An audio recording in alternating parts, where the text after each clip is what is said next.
Logo, Indeed. A slide with a title, Alchemy and Science, Choosing Metrics That Work. Ketan Gangatirkar, Vice President of Engineering, Job Seeker. My name is Ketan Gangatirkar. I'm a Vice President of Engineering at Indeed for Job Seeker products. Ketan stands at a lectern. A graphic with his name and title appears. Like everybody else who works at Indeed, I help people get jobs. And just out of curiosity, show of hands, who here has heard of Indeed? An audience of roughly 75, most people raise their hand. Okay. Who here has used Indeed? About half respond. Okay. And then how many people have found a job on Indeed? Only a handful respond. Yeah, so those numbers go progressively down. I want you to remember that. Don't feel bad if you haven't found a job on Indeed, because I look at you and I think, you're my future market. You hired on Indeed. I'm the job seeker side, and so I apologize for neglecting you. Slide change. The word search beside a smartphone depicting the Indeed interface. So for those of you who were not familiar about Indeed, what we offer is an online search where you can provide keywords and a location, and we show jobs that match what you're looking for. Slide change. The word tap beside a job listing with detailed text. If you're interested in something, you go a little bit deeper, you see the job description, you see some information about the company. Slide change. The word apply beside a blank form with empty text boxes. If you like what you see, the next phase is to apply to the job, providing your contact information, some information about you to present to the employer. Slide change. The word interview superimposed on a photo of smiling applicants holding documents. If the employer likes what they see, they'll invite you in for an interview. They'll get deeper into your background, get an understanding of you, your personality, and so forth. Slide change. The word offer superimposed on a photo of two men shaking hands in an office. If they like what they see, they'll proceed to an offer, which defines a title, compensation, etc.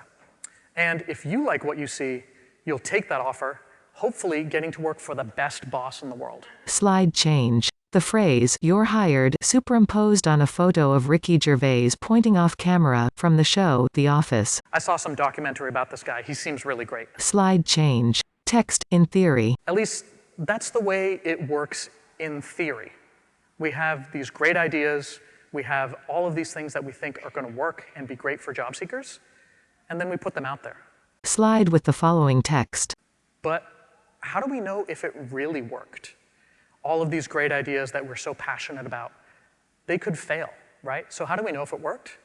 Well, it's 2019. The answer is easy. Slide with the following text. Use big data. Big data has been a buzzword for a dozen years, so use big data as a large-scale web company like us. The thing is, Slide with the following text. now you have 2 quadrillion problems, right? Because big data is big. You're instrumenting, you're tracking events, you're logging every interaction, everything people are doing. That's a ton of data. Slide with the following text. Famous artist, Pablo Picasso, he said, "Computers are useless.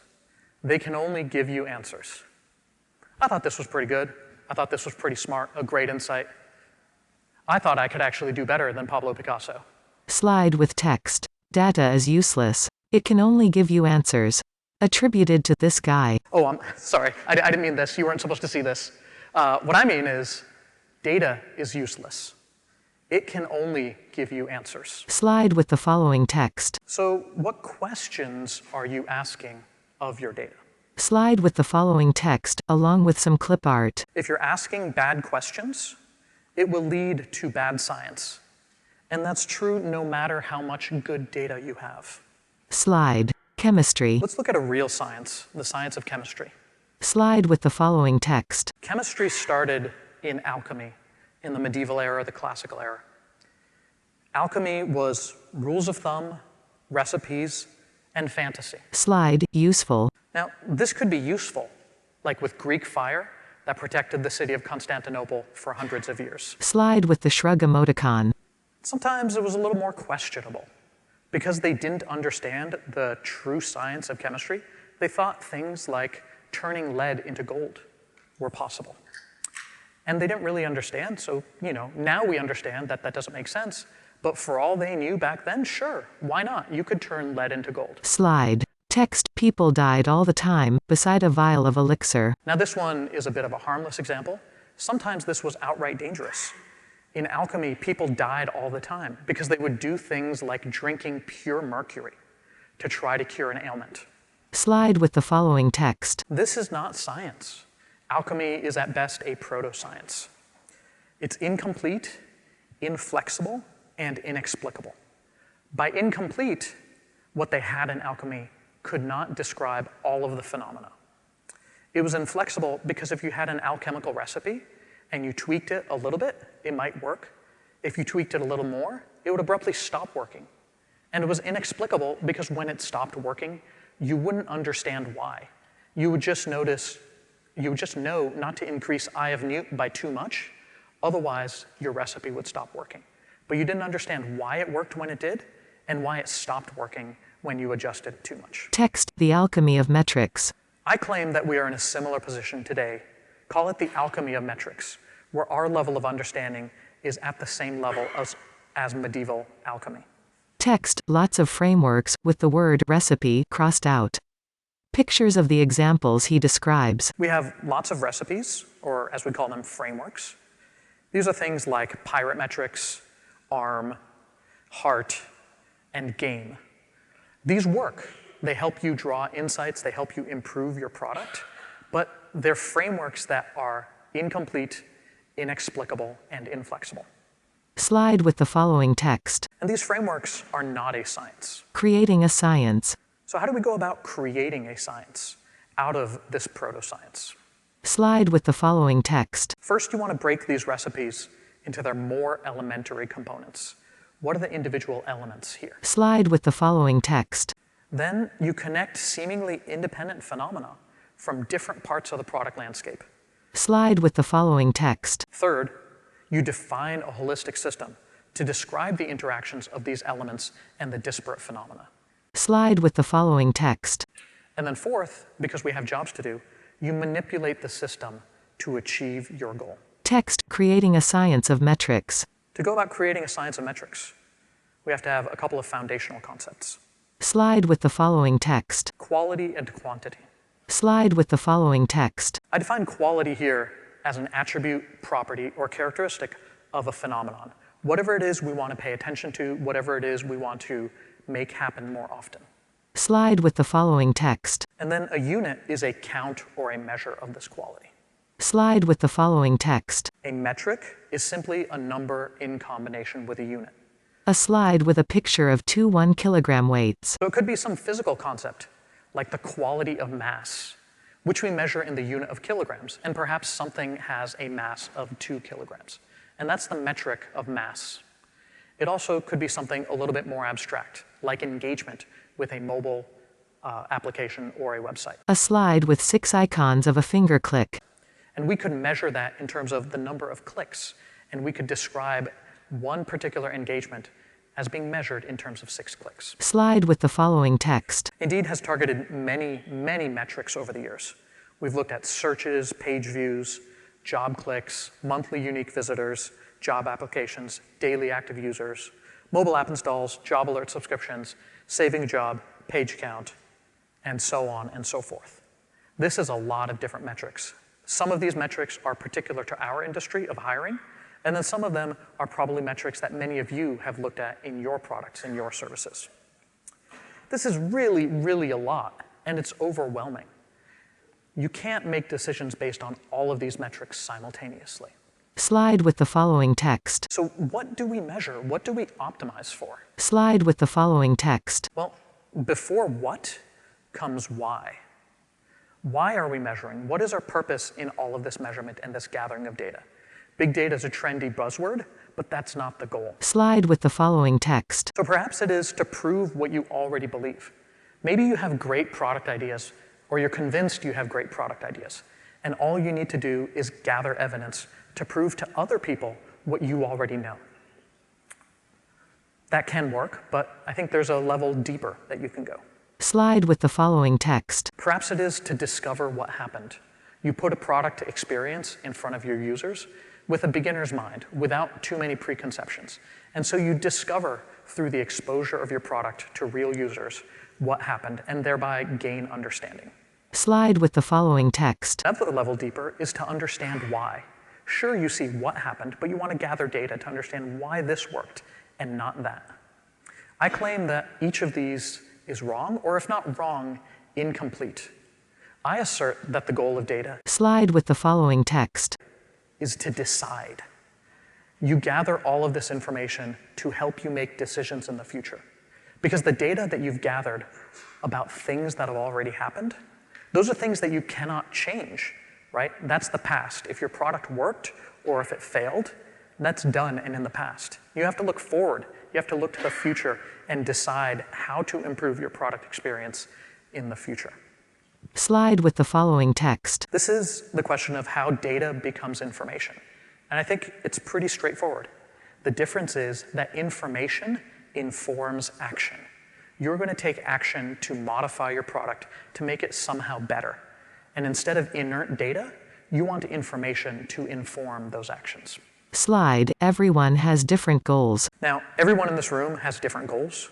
Some of you may work in gaming, some of you may work in banking, some of you may work in cannabis, which I hear is a thing now. So everyone here has different goals.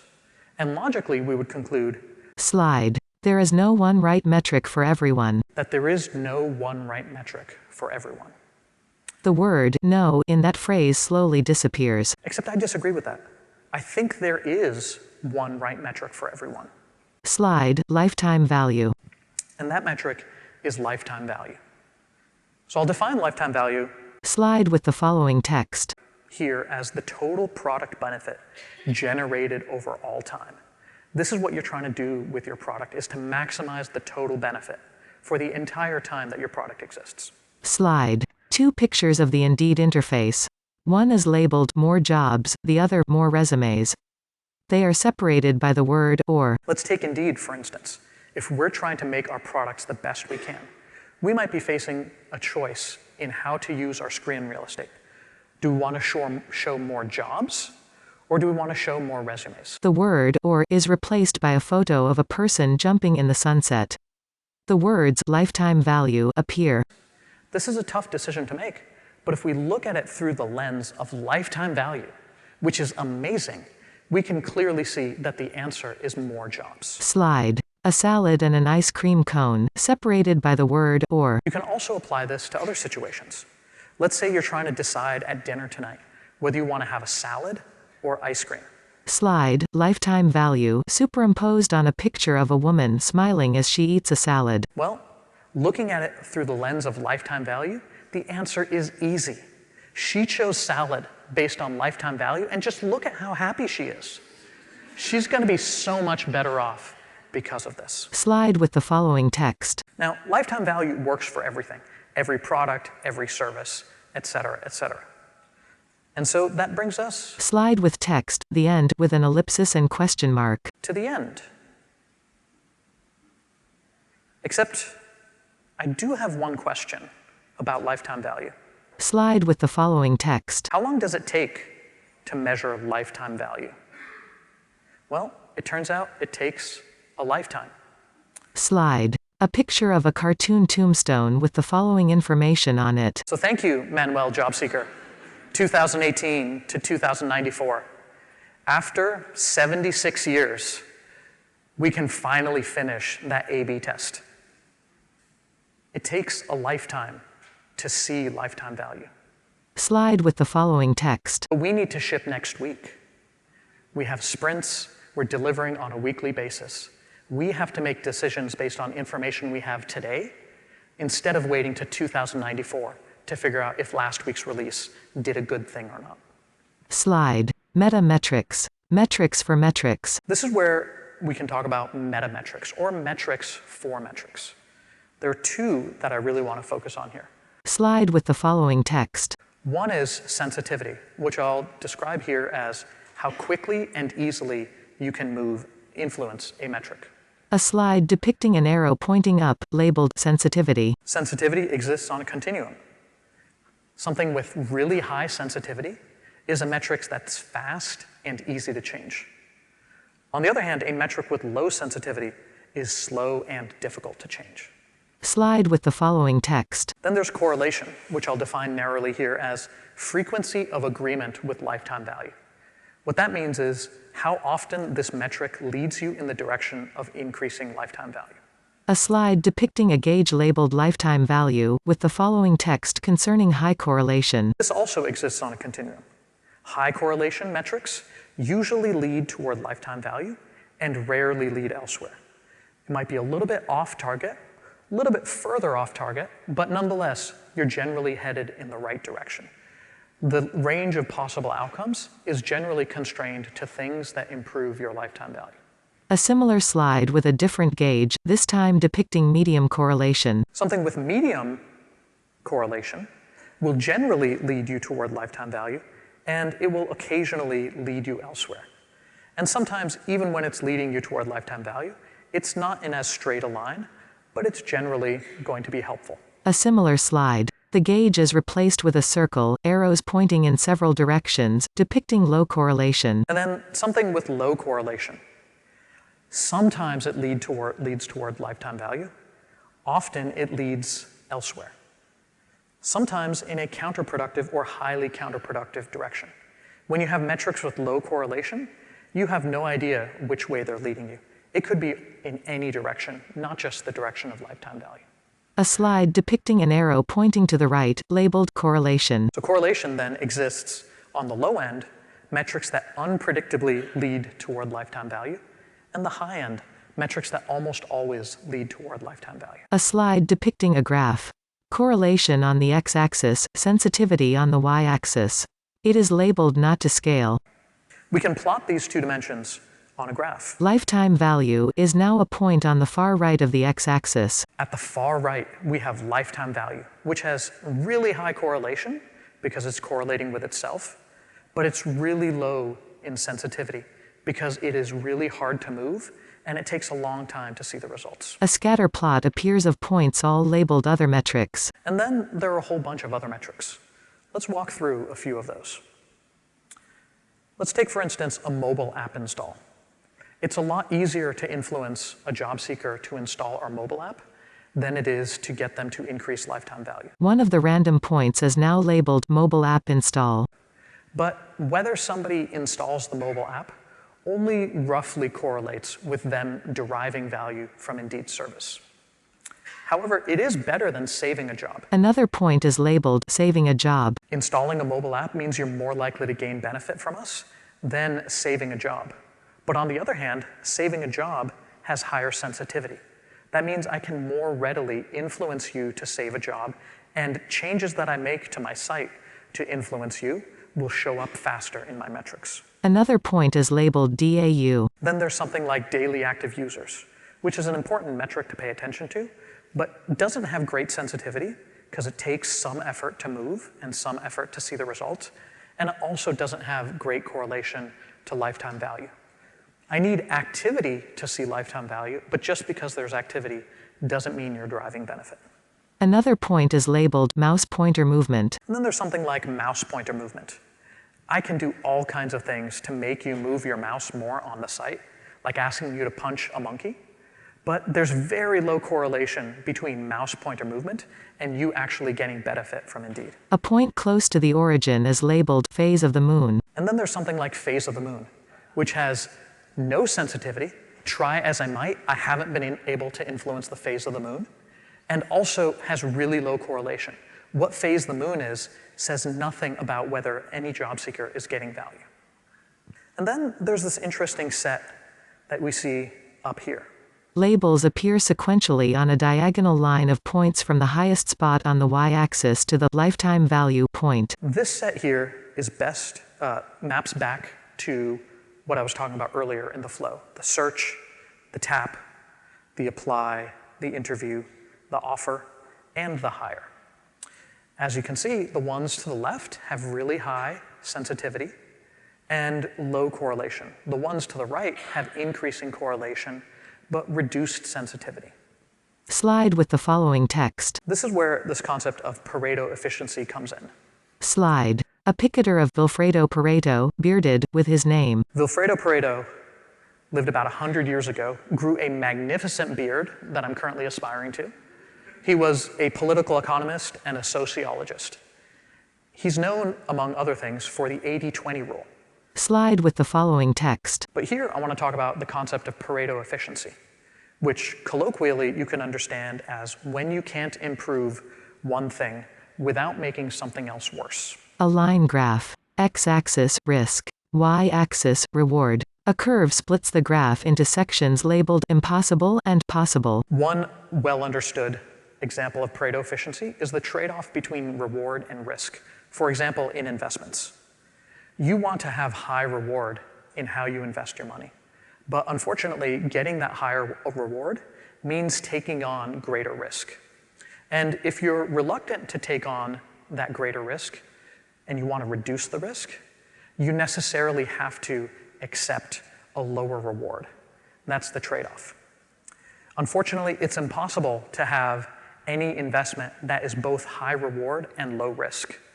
It is possible, though not advisable, to have an investment that has both low reward and low risk. I think we call that one Bitcoin. A point in the possible section is labeled Bitcoin. Okay. You can also apply this to other scenarios, like food. There's food that's healthy, and there's food that's delicious. An identical graph depicts the following information about food. It would be great if we had food that was both healthy and delicious, but that's in the impossible range. It is, of course, to have food that's neither healthy nor delicious. I think that's known as English food. A point near the origin, in the possible section, is labeled as such.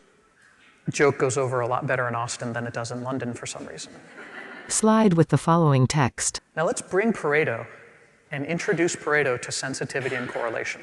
The sensitivity correlation graph reappears. We can draw a line right through those metrics I was talking about before. There are no metrics above this line, and that is to say there are no metrics that have both greater sensitivity and greater correlation than the metrics on this line.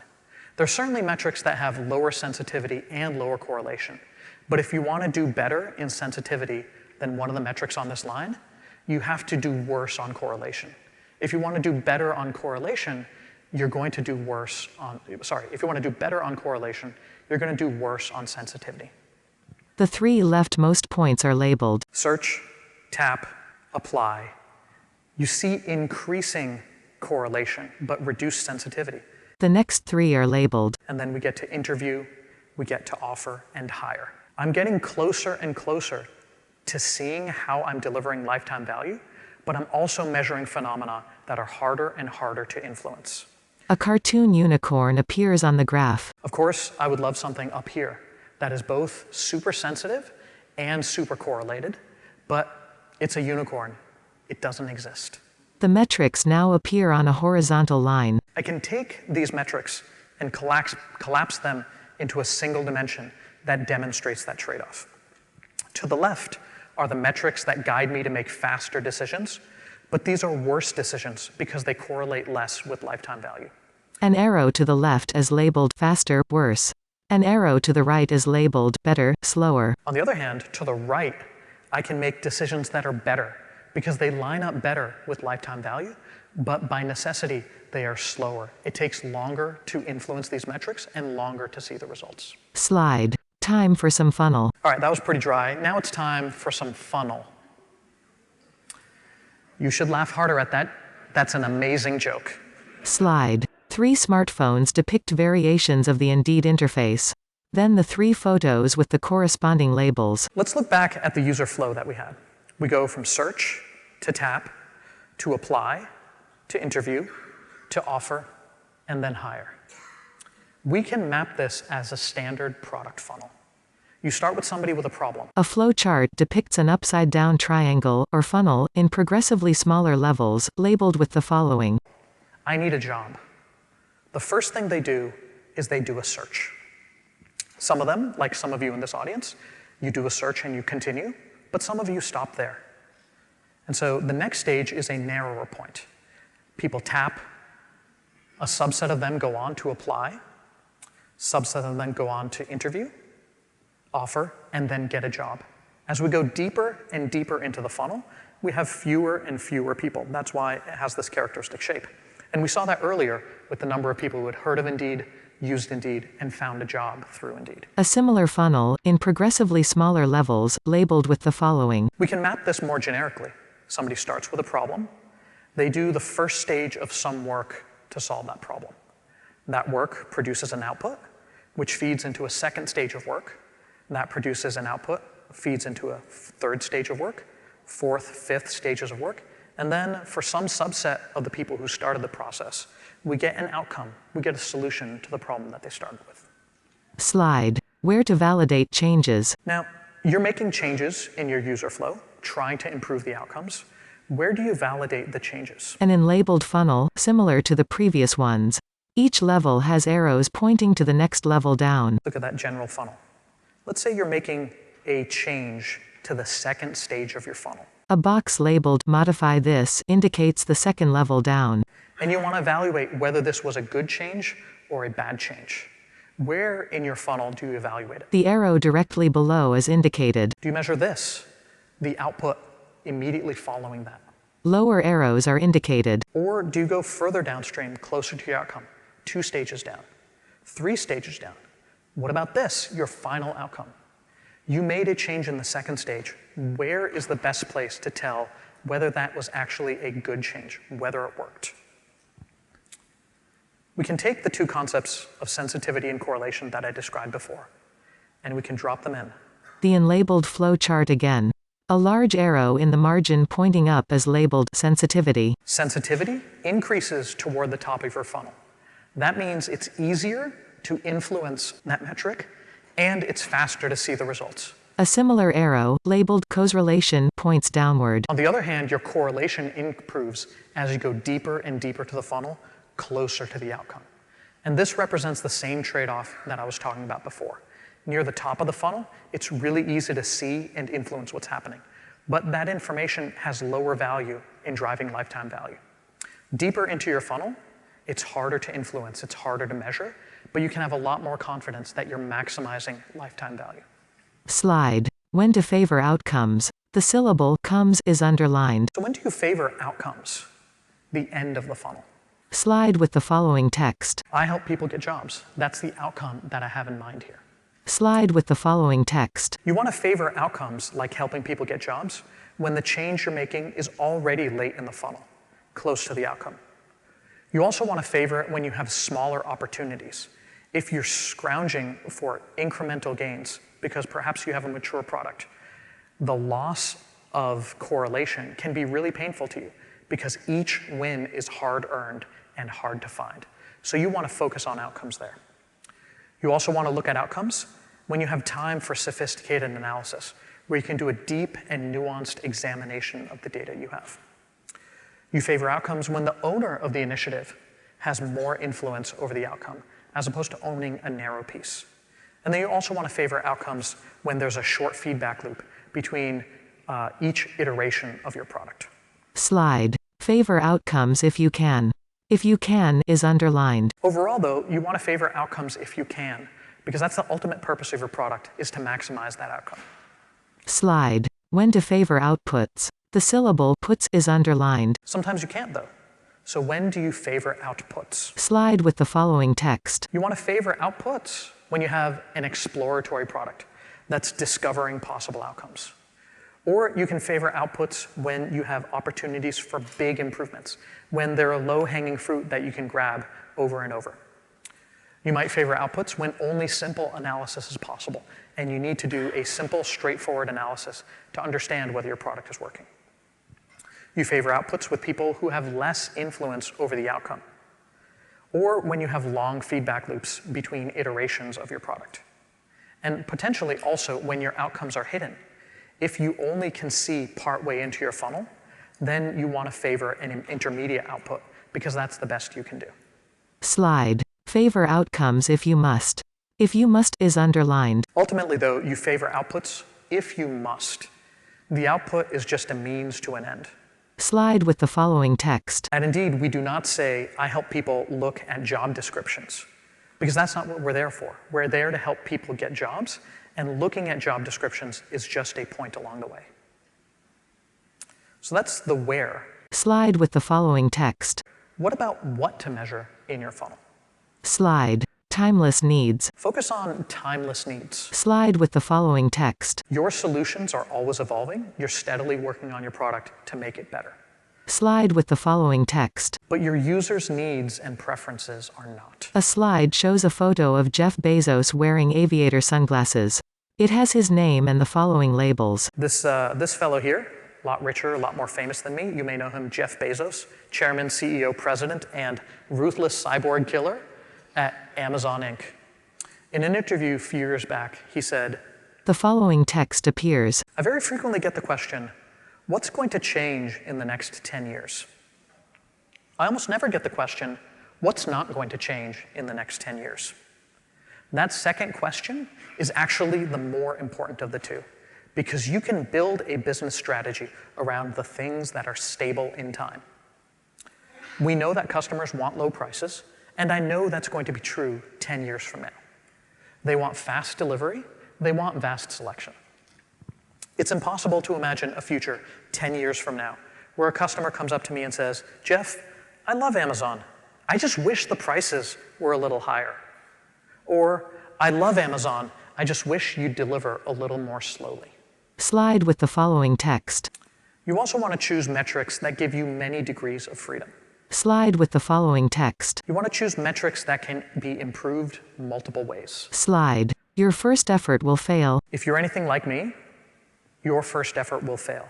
You'll have this idea that you really believe in, that you think is the perfect solution to the problem, and then you'll put it in front of your users, and it will fail. Slide with the following text. You need backup plans. You need different ideas that will help you get to success. Slide. An invalid hypothesis. An arrow labeled action is linked to a piece labeled measuring that action. But too often I see invalid hypotheses, where somebody defines the action they want to take, and then their metric is just measuring whether they took that action, not whether they solved the user's problem. Slide with the following text. So you need backup plans with the same success metrics, and your success metrics have to be able to work with those multiple plans. Slide. A better hypothesis. 3 arrows, plans A, B, and C, are linked to a piece labeled the same metrics. A better hypothesis is one where you can use the same metrics for plan A, plan B, and plan C. Hopefully you won't need plan D, E, and F, but if you do, you want them to work for those as well. Specific over generic. You also want metrics that are specific over generic. A lot of people have been here at South by Southwest all day. We're on day 4. A picture of liquid in a glass flute. Who would like a nice flute of champagne in this audience? Anyone? Anyone? A little glass of bubbly? Okay, keep those hands up. A picture of multicolored brownish liquid in a plastic jar. How many of you would like a receptacle of fermented beverage? Receptacle of fermented beverage? Anyone? Anyone? The 2 pictures appear with a congruent symbol between. That's kind of weird because isn't a flute of champagne a receptacle of fermented beverage? Yeah, that specificity really matters, doesn't it? You don't know what you're getting in that rando jar. It could make you blind for all you know. It really matters. And you also want the elegance of the champagne flute. Well, we shouldn't do the same thing with our product metrics. Slide. Generic metrics. 3 pictures, a ring, a thumbs up icon, and a clock. There are generic metrics like engagement, likes, time on site. And don't get me wrong, these things matter. They are necessary to understanding your product and how it's doing. Slide. Necessary not equal to sufficient. But don't confuse necessary with sufficient. Slide with the following text. These more generic criteria are easier to satisfy. Just like it's easier for me to get you some kind of fermented beverage in some kind of receptacle than it is for me to get you a flute of champagne. Slide with the following text. More generic thus means less correlated. It's less likely to improve your lifetime outcome than something more specific. Slide. Text. All engagement is equal, beside a smartphone depicting Indeed's interface. If we take a look at Indeed's search page, we've got at least 3 different types of engagement here. You can tap on a job title, which leads you deeper into the apply funnel. You can like a job to save it for later, or you can review a company. Do we want to consider all of this engagement equally valuable, or do we really want to focus on tapping a job title that leads you into the apply flow to get a job? Slide with the following text. I don't say I help people engage with user interfaces. I help people get jobs. Slide. A flow chart depicting the various phrases he says. When you use generic metrics, you're asking vague questions. Those vague questions will lead to useless answers and then unproductive actions. Slide with the following text. More specific is more correlated. A flow chart depicting the various phrases he says. When you do that, you're asking specific questions that lead to specific answers that guide specific actions in your product to make it better. Slide with the following text. Every interesting phenomenon that you're working on, that you're trying to pay attention to in your product, is going to be multidimensional. A funnel, from top to bottom, search, tap, apply, interview, offer. Let's look at this general funnel. There are different events happening in this funnel between the solution and between the problem and the solution. The apply is isolated. Let's focus on just the apply stage. How do we understand how the apply stage is working? Above the apply is a human icon. Below, a document. We have a job seeker who enters the supply stage, and it produces an application to a specific job. Slide with the following text. We can measure this funnel stage along several standard dimensions. Slide. Above the apply are several identical human icons. Text, quantity of input. We can look at the quantity of input. How many job seekers are entering this stage of the funnel? Slide. Above the apply, fewer human icons, but different colors. Text, quality of input. We can also look at the quality of the input. How many of these job seekers are genuinely interested in getting a job, as opposed to just browsing? Slide. Below the apply, multiple identical documents. Text, quantity of output. We can also measure the quantity of output. How many applications are getting produced here? Slide. Below the apply, fewer documents, but different colors. Text, quality of output. As well as the quality of output. How well formed are these applications? How complete are they? How well do they fit the job in question? An hourglass appears beside the apply. We can measure the amount of time that it takes to go through this stage of the funnel. A flexing biceps appears beside the apply. We can measure the amount of effort. How much does the job seeker have to do to apply to a job? A bag with a $sign appears beside the apply. We also measure the cost. How much does it cost them? How much does it cost us? A heart appears beside the apply. And then we can also measure the happiness. How enjoyable or how miserable of a process is this? Slide with the following text, but it only lists the 8 dimensions he has previously mentioned. Then we've got a set of 9 funnel stage dimensions that help us understand each piece of our funnel to tell if it's working well for our users. Slide with the following text, as well as an unlabeled funnel. We can also take these funnel stage dimensions and apply them for the whole funnel. Quality of input, quantity of input, time to complete, effort to complete, cost, and happiness. Slide. A funnel is labeled number of steps. 5 stages are numbered top to bottom. To that, we can also add number of steps. Slide. The bottom of the triangle points to 8 envelopes labeled job. The quantity of the outcome. Slide. The bottom of the triangle points to a bull's eye. And the quality of outcome. Slide labeled measuring a funnel with 9 items listed. Which gives us this whole array of different ways to understand the effectiveness of our funnel. A slide depicting the 8 items listed below one stage of the triangle and also the 9 items listed below the entire triangle. We look at this and, wow, that is so many choices, isn't it? I told you I was going to tell you what to measure, but instead I gave you even more answers to choose from. The menu is even longer. Finding your North Star. So how do you go about finding your North Star? This is a colloquialism for the one metric that guides you unerringly toward your destination. A funnel pointing to outcome. We have this funnel, and we're trying to optimize the outcome. The following text appears. We want to maximize the outcome quality, and we want to maximize the outcome quantity. Slide. A funnel, but the diagonal edges are now bent out of shape. We have to ask ourselves, where is the bottleneck? Because the funnel I showed you before is completely unrealistic.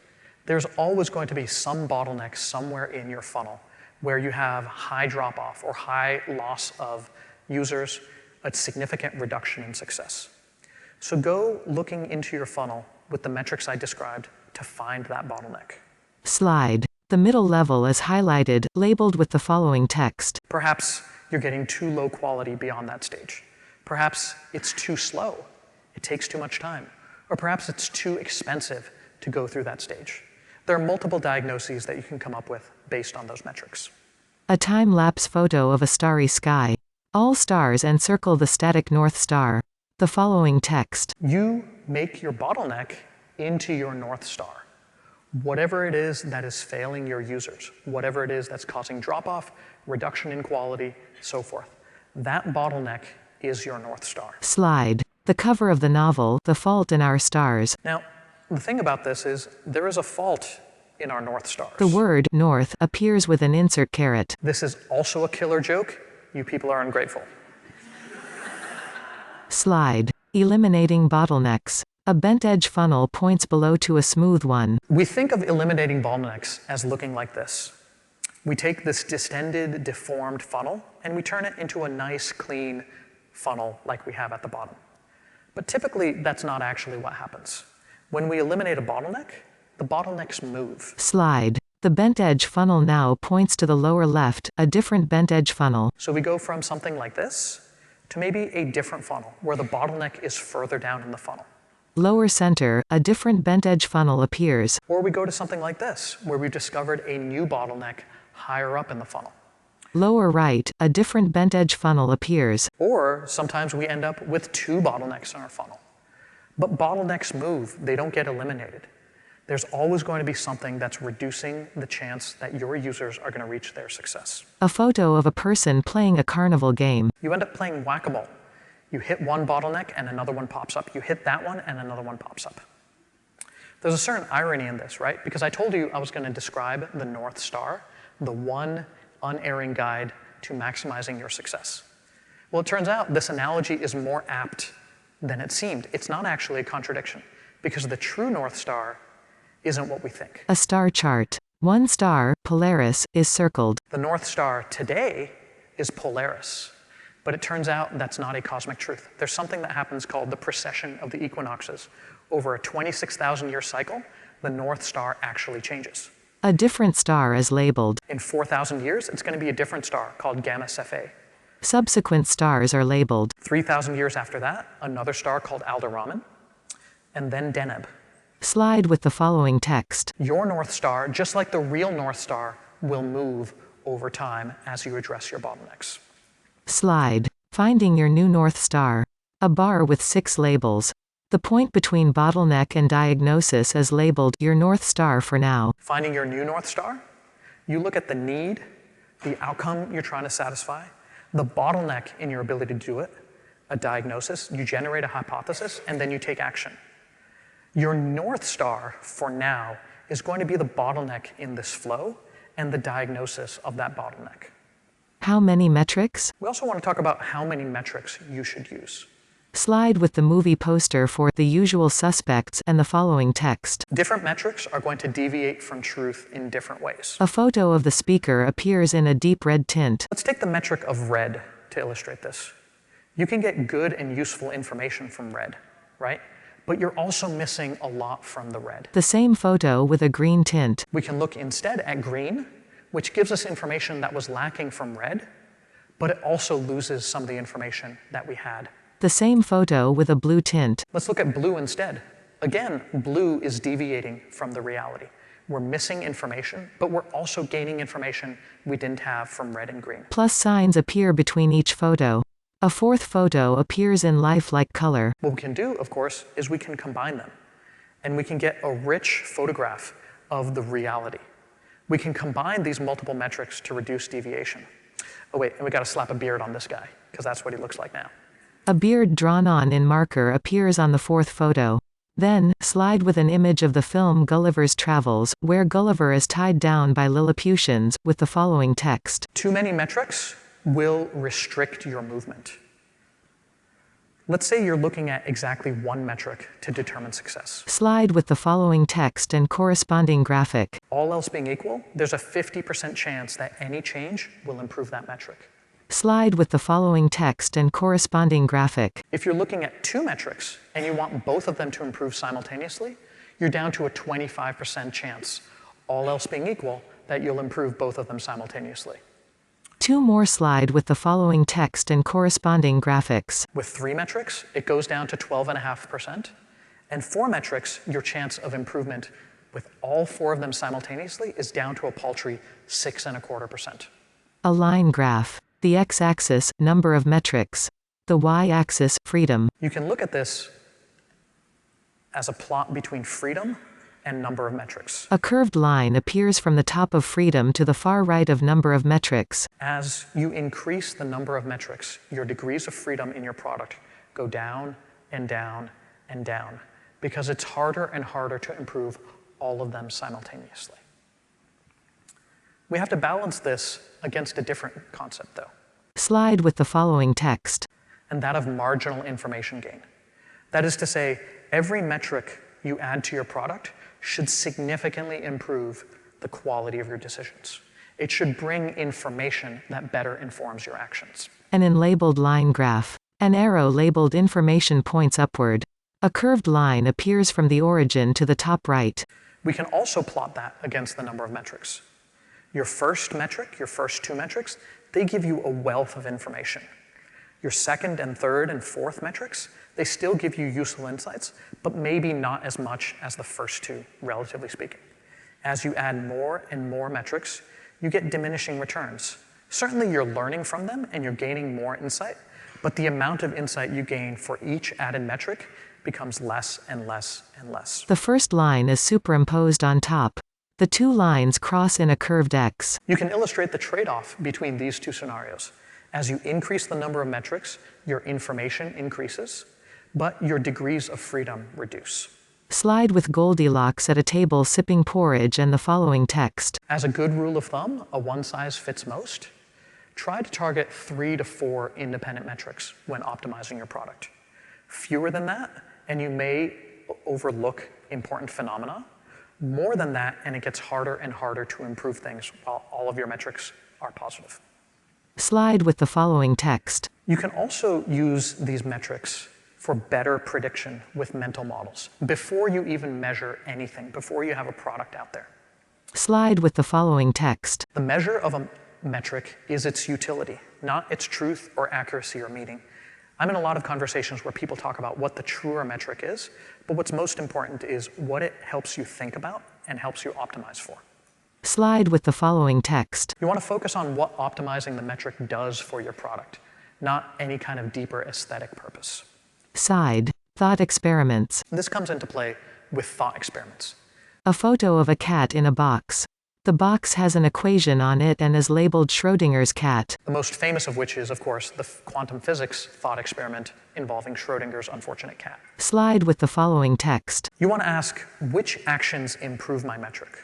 Slide with the following text. And you also want to ask, which actions degrade my metric? Let's look at a specific scenario in Indeed's job flow. A funnel and text depicts the following information. Let's say we think we want to improve the metric of phone screens, which happens between the apply and interview stages. Slide with two lists labeled encourages and discourages with bullets. If we're optimizing for phone screens, we want to ask what it encourages and what it discourages. What it encourages is broad attention across many jobs, because employers have a limited capacity to do phone screens, and so do job seekers.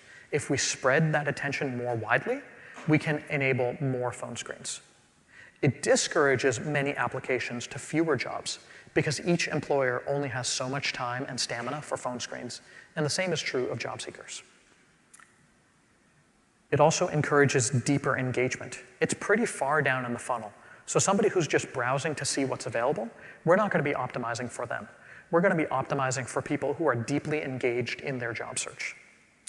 And it discourages that insincere activity. People who might look and click and maybe even apply, but aren't seriously looking for a new job. It encourages selective targeting of jobs. It encourages us to put the right job in front of the right job seeker because they have to get pretty far down, both in their level of interest and the reciprocal interest from the employer in order to get a phone screen. So we have to be selective in what we show to which job seeker. And it discourages indiscriminate targeting of jobs, where we put any job in front of anybody. The following text appears. Then we have to ask ourselves, is this what we want? Do these actions line up with our goals and our strategies? Slide with the following text. Now, you may go through this exercise and identify similar options.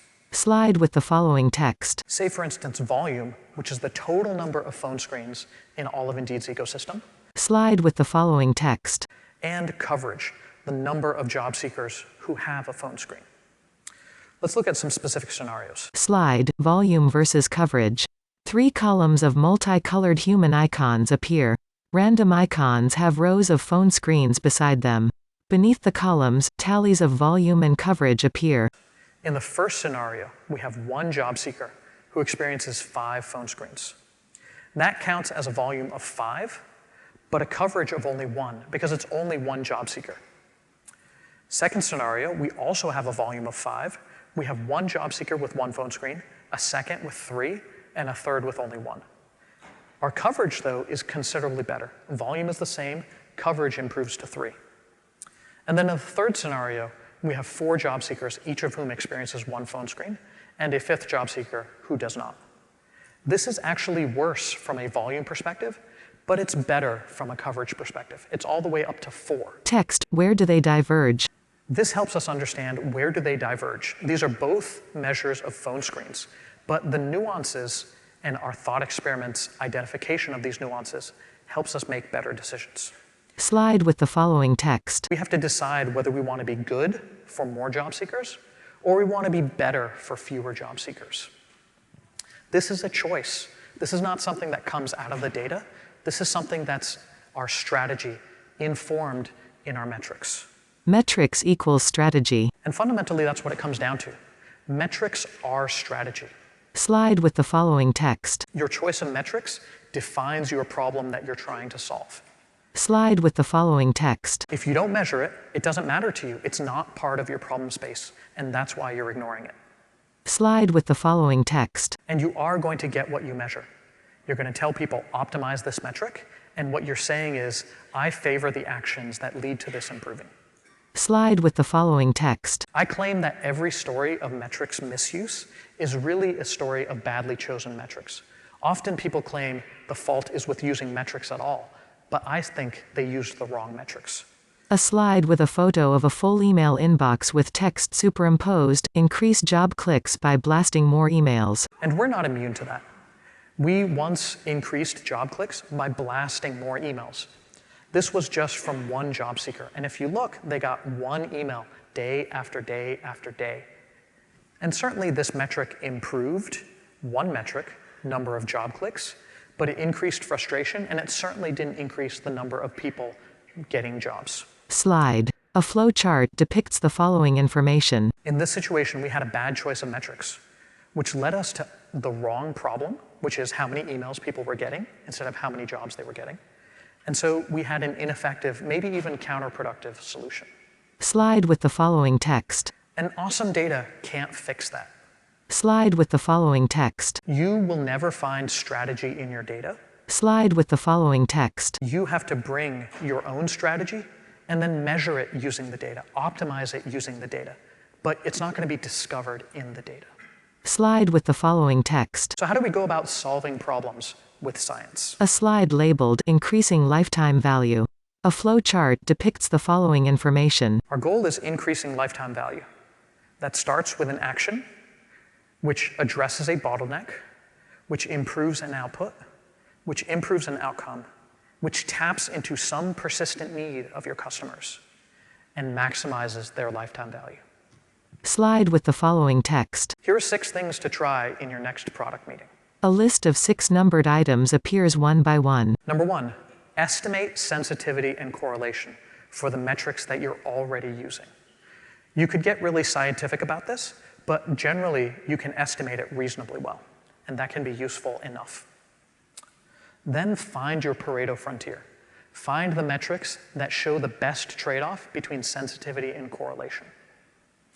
Third, map your funnel and apply the standard metrics to the funnel stages and the funnel as a whole. Fourth, trade off outputs and outcomes, balancing them against each other for actionability, but also correlation with the lifetime value you're trying to drive. Fifth, target roughly 3 to 4 independent metrics to be your North Stars to optimize the bottleneck that you currently face. And then 6, after deciding what you might want to target, run thought experiments. Think through what behaviors this encourages and what behaviors this discourages, and see if they line up with your gut and with your strategy. Slide, the end. In parentheses, for reals this time. That's the end. For real this time.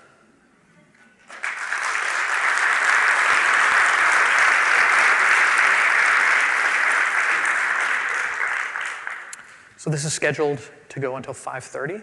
I know many of you have places to go, people to see, and we started late. I appreciate you coming, and I'm happy to entertain questions for a few minutes. A slide labeled questions, with a table of internet links. I also want to put up some information. If you want to email me, you can email me at ketan@scienceofmetrics.com. Ask questions, consult more deeply. A link beside V1 of this talk. https://go.indeed.com/alchemy-metrics. There's a video of version 1 of this talk from May of last year. This version, I think, is 7 to 8% better, but there's an earlier version on YouTube. A link beside key point summary. https://go.indeed.com/metrics that work. A link beside Indeed Engineering blog. http://engineering.indeedblog.com/blog. And then, of course, if you want to learn more about Indeed Engineering and Product, you can visit our blog at the URL above.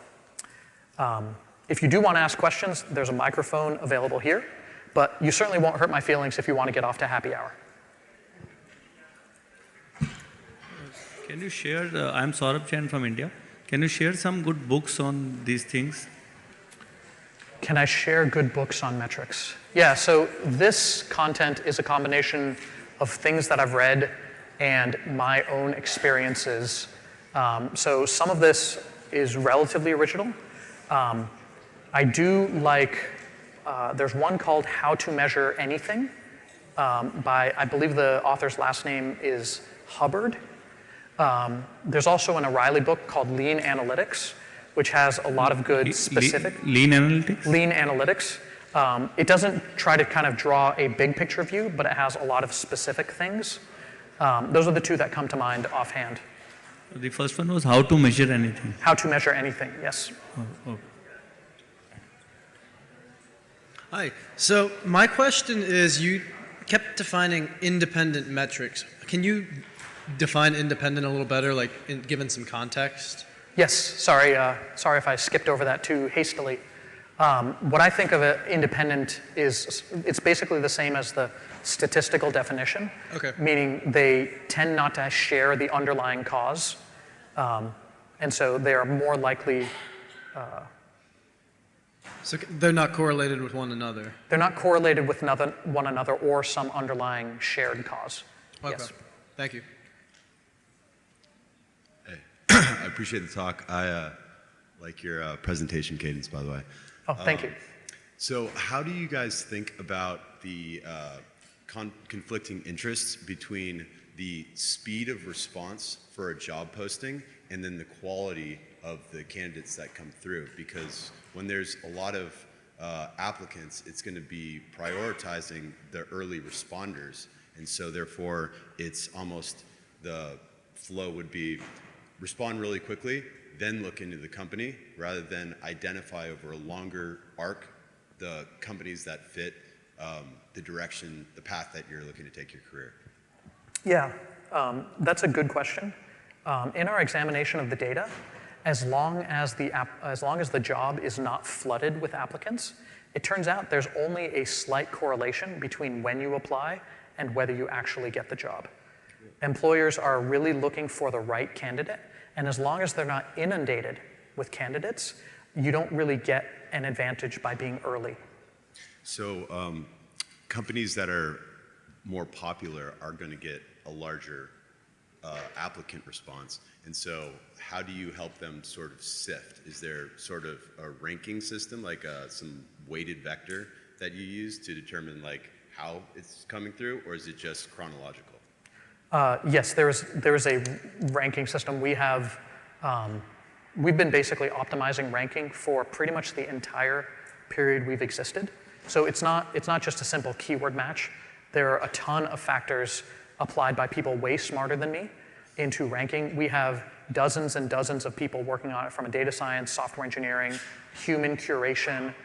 It's actually probably considerably more than dozens. I think if we added them up, we might be as many as 100 working in these areas, just trying to identify jobs that are high quality jobs, especially to avoid scams, and then better understanding at a very deep level the different nuances of jobs, the different nuances of how people query, sincerity of intent. It's a huge, huge field and one of our most important focuses. Thank you. So I was curious on your thoughts on culling the data itself, right? So there's abundance of data, and then you're very judicious about the process in terms of metrics and such.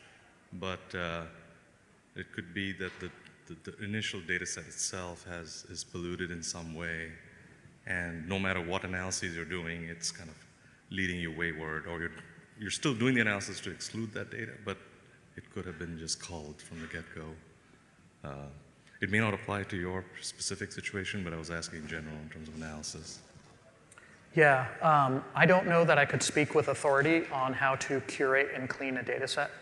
There are probably better people to describe that than me. I would just be talking out of my ass, really. How do you consider the negative impact on lifetime value of failures as you go farther and farther down the path from left to right, from clicking on a job to applying to the job? That's a great question, because there's actually a reduction in a job seeker's perception if they apply to a job and then fail to get it. Is that what you're referring to? Yes, and there's just an investment in time in the concept of, right. I've gone through all these steps and then now I don't get it. And so the negative impact on value goes up the farther I get through that process if I fail. Yeah, there's another talk I'm working on that hits exactly this point. It's not in this one, but basically the idea is the ideal funnel is one that looks like this. With his fingers, he traces a funnel that has a flat horizontal top and flat vertical sides. Because you have maximum drop-off in the first stage. Because if you go almost all the way to the end and then fail, it's exactly the wasted effort and energy that you're talking about. Right. I think, Indeed has been a really successful company. I'm proud to work there. We have done really well by making the process suck a little less. But looking for a job and getting a job is still difficult.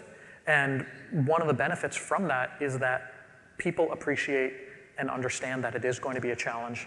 People know that they're not going to get the best job on the first try. We would like that to happen eventually, but I think one of the things we benefit from here is the understanding of our job seekers that finding the right job for them does take a substantial amount of work, and there are going to be setbacks and failures along the way. I would absolutely like our product to do better than that, but at least where we are today, we benefit greatly from our job seekers understanding that this is difficult, and it's better than it used to be, even though there's still a long, long way to go. The screen fades to black.